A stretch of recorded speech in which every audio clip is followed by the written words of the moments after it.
अस्सलाम वालेकुम नाज़रीन, कहानी वाले में खुश आमदीद। नाज़रीन, आज मैं आपको दुनिया के बेहतरीन तालीमी निज़ाम के बारे में बताऊंगा जो कि तकरीबन 20 सालों से अपनी इजारादारी कायम किए हुए है। तो नाज़रीन, पीसा एक एसोसिएशन है, programme for international student assessment. PISA दुनिया का सबसे बड़ा टेस्ट माना जाता है जिसको दुनिया के तमाम ममालिक जो है इसमें पार्टिसिपेट करते हैं। इसकी ज़्यादा से ज़्यादा पार्टिसिपेशन एज जो है वो 15 साल होती है, जिसमें रीडिंग, मैथ और साइंस का इम्तिहान लिया जाता है। और नाज़रीन, जिस मुल्क के बारे में बताना चाह रहा हूँ वो फ़िनलैंड है, जो कि 2000 से 2012 तक तो उसमें उसने टॉप किया था 12 साल तक। फ़िनलैंड एक छोटा सा मुल्क है, 55 लाख आबादी का, और फिर 2012 के बाद के भी जो उसके रैंकिंग है वो टॉप 5 में है आज तक।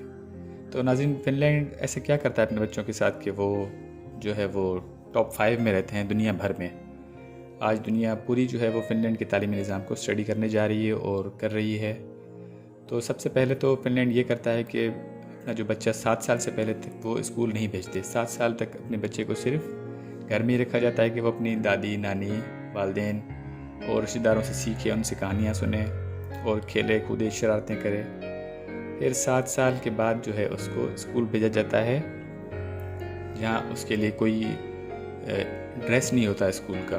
प्राइमरी स्कूल तक उनका कोई यूनिफॉर्म नहीं होता, वो वैसे ही स्कूल जा सकता है। उनकी कोई प्रॉपर सिटिंग अरेंजमेंट नहीं होती, वो जहाँ चाहे जैसे चाहे बैठ सकता है। लाजमी नहीं है कि वहाँ पर जो क्लासेस हैं वो क्लास में ही हो, वो कभी जंगल में क्लास कर लेते हैं, कभी लॉन में क्लास कर लेते हैं, कभी कहीं भी क्लास कर लेते हैं स्कूल्स। और जो है वहाँ पर स्कूल में बच्चों को लंच भी फ्री दिया जाता है फ़िनलैंड में, ताकि बच्चों को जैसे ही भूख लगे वहाँ पर खाना हर वक्त तैयार होता है, वो जाएं और खाना खा लें। और दुनिया आज जो है वो बीन बैग सेटिंग की तरफ भी जा रही है। वहाँ पर बैठ के बच्चे जो है वो बहुत ही आसानी से पढ़ते हैं उन्हें, ताकि कोई मुश्किल पेश ना आए। और नाजरीन, फ़िनलैंड में बच्चों को कोई होमवर्क नहीं दिया जाता। 2016 से 2015 से पहले वहाँ पर कुछ ना कुछ होमवर्क दिया जाता था। 2016 के बाद फ़िनलैंड ने होमवर्क देना बिल्कुल बंद कर दिया बच्चों को। उनकी क्लासेस में जो है टेक्नोलॉजी का इस्तेमाल बहुत ज़्यादा होता है।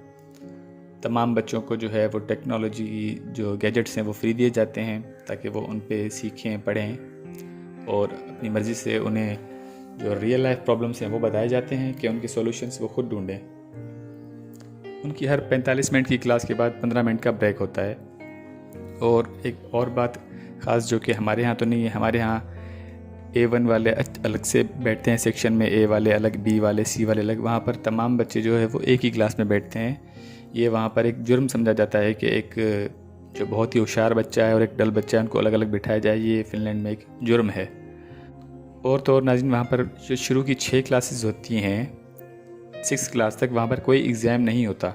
मतलब 7 साल तक तो बच्चा स्कूल ही नहीं जाता। फिर 6ठी क्लास तक मतलब 13 साल तक वो कोई एग्ज़ाम नहीं देता, बस टीचर उसकी असेसमेंट करता है और उसके पेरेंट्स को बताता है कि भाई आपका बच्चा ये चीज़ ठीक कर रहा है, ये नहीं कर रहा, आप इस चीज़ पे ध्यान दें। 7वीं क्लास में जब बच्चा 14 साल का होता है तो वो पहली दफ़ा कोई एग्ज़ाम देता है। वहाँ पर जो भी टीचर्स हैं वो कम से कम मास्टर्स डिग्री होल्ड करते हैं, जो कि 16 साल तालीम होती है।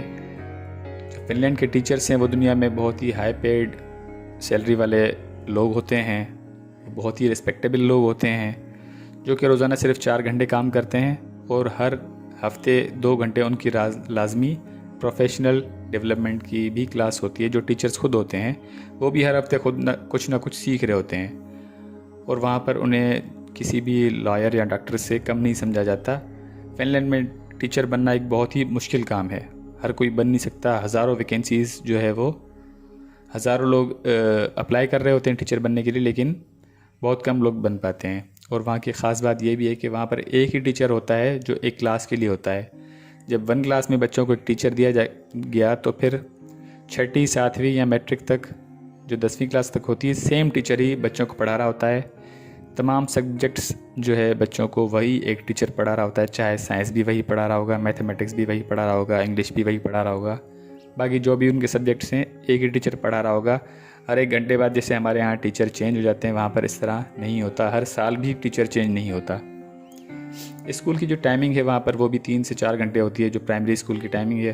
और जब बच्चा बड़ी क्लासेस में जाता है तो फिर वहाँ पर 6 घंटे की टाइमिंग हो जाती है। वीकेंड बिल्कुल ऑफ होता है, सैटरडे संडे जो है वो ऑफ होता है।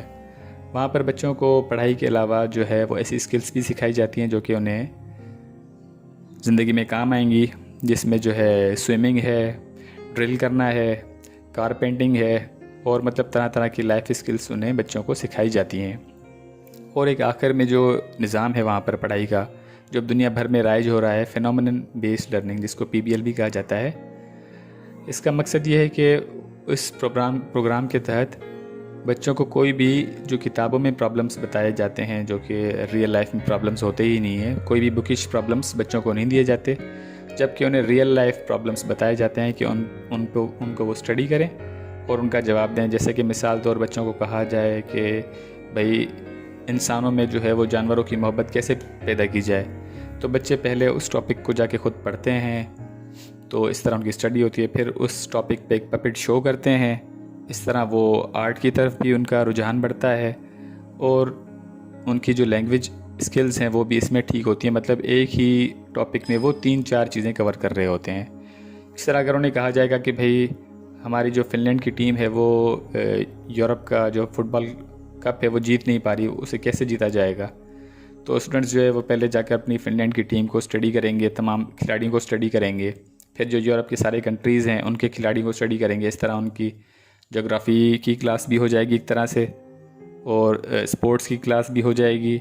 और फिर जो है वो बताएंगे कि भाई उनकी यूरोप में जो खिलाड़ी हैं उनकी सैलरी क्या है, हमारे वालों की सैलरी क्या है, वो रोज़ाना कितनी देर जो है वो प्रैक्टिस कर रहे हैं, हम कितनी देर प्रैक्टिस कर रहे हैं। इस तरह की तमाम जो वो नॉलेज इकट्ठी करेंगे तो वो एक ही टॉपिक में मुख्तलिफ बहुत सारे सब्जेक्ट्स पढ़ पाएंगे। मिसाल तौर ने ये भी कहा जाएगा कि भाई अगर ट्रैफ़िक एक मसला है किसी मुल्क का, तो ट्रैफ़िक को जो है कैसे कंट्रोल किया जाए, इस पे कोई आप एप्लीकेशन बना के लाएं, तो वो पहले पूरे मुल्क का निज़ाम पढ़ेंगे।